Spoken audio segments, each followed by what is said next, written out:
Hello everyone, Namaste, this is Tilma, and here it's all about creating things. I am reviewing a glue gun from the popular brand Stanley, which I've used for quite some time now. Let's see if it really lives up to the brand's reputation. I'll talk about key factors that you need to consider before buying. If you are a DIY enthusiast looking for a hot glue gun, then this video will help you. Please note that this is not an unboxing video. This is an end user review that I am making after using the product for more than a year. Hence the credibility, you can trust this video. This is Stanley 69 GR20B Gluepro. It's made of tough plastic with yellow matte surface texture. It's a rugged design. No loose fits or gaps. It's a durable and reliable professional tool. It's for sure a stylish gun that is out there. If you see this contour and shape, it's definitely unique, looks appealing.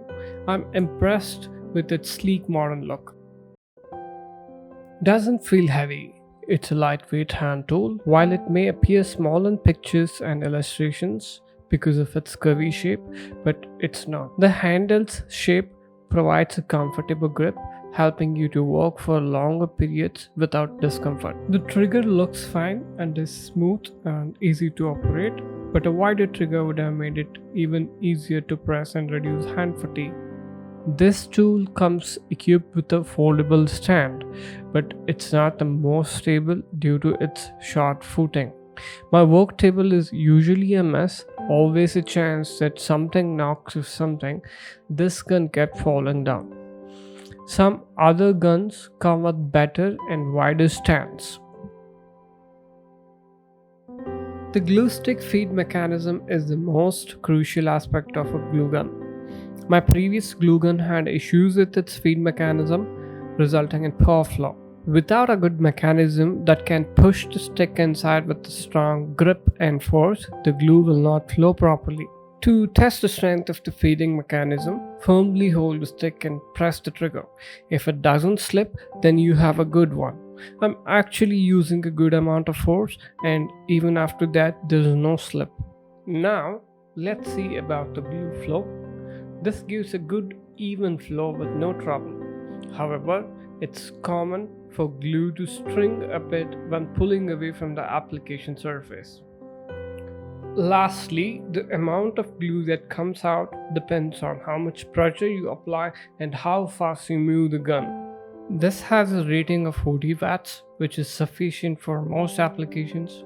It will not slow down your work once it heats up. Most of the glue guns around this price tag are having more wattage. There's also a cordless version available from Stanley for a higher price. When considering a glue gun, it is important to look for one that heats up quickly. According to the instruction brochure, this gun takes 3 to 5 minutes to reach the optimum melting temperature. Let's have a simple trial. For those using Stanley glue sticks, it is important to note that the temperature of 135 degrees Celsius is suitable for simple applications such as bonding paper or foam. However, for bonding metal or wood, a temperature of 210 degrees Celsius is necessary. The brochure for this gun states that the nozzle temperature can reach up to 193 degrees Celsius, making it versatile enough to operate with any type of glue stick. It's taking 2 minutes 16 seconds to reach the melting temperature. A quick tip for those seeking strong bonding strength is to wait until the gun hits maximum temperature. Please note, this gun has no adjustable temperature setting. Let's take a closer look at the nozzle. The inside diameter of the nozzle measures approximately 2 mm. However, if you find yourself working in tighter spaces, a needle-shaped tip or a longer cone may be more appropriate. Other glue gun brands offer these type of nozzles. One more important feature to talk about is anti-drip. I have used it for long hours and it doesn't drip provided you keep the gun standing in this angle. This gun uses 11 mm sticks. For your information, there are 2 general sizes available. The ideal temperature range will depend on the type of glue that you're using. The work of glue gun is to melt the glue, and whether the glue is bonding the material or not is dependent on the glue rather than the gun. So that's why I'm avoiding talking about bonding of different materials. The only function of gun is to get the glue to flow. There is rubber insulation provided on nozzle surface, which is good. It comes with a very good quality wire cord. There is no power switch on the device. At least a power indicator should have been there. Package doesn't mention anything about overheating protection or auto shut off. The shape of bent strain relief boot helps the gun stand properly. You get an information brochure. Warranty registration, you have to do it on the website. Whether it's a good investment or are there any cheaper options, I personally felt like this is a good tool and investment for the money we pay. See description for more price info. The problem with less priced ones is that they're not giving any warranty. This comes with 6 months of warranty. Surely a durable one.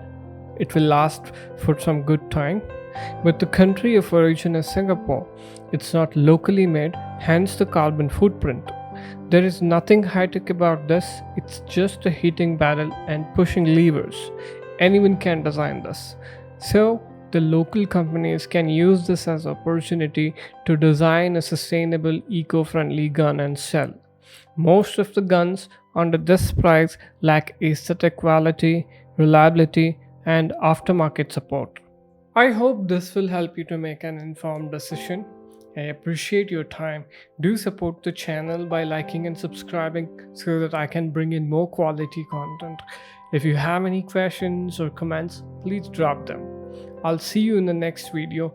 Until then, take care.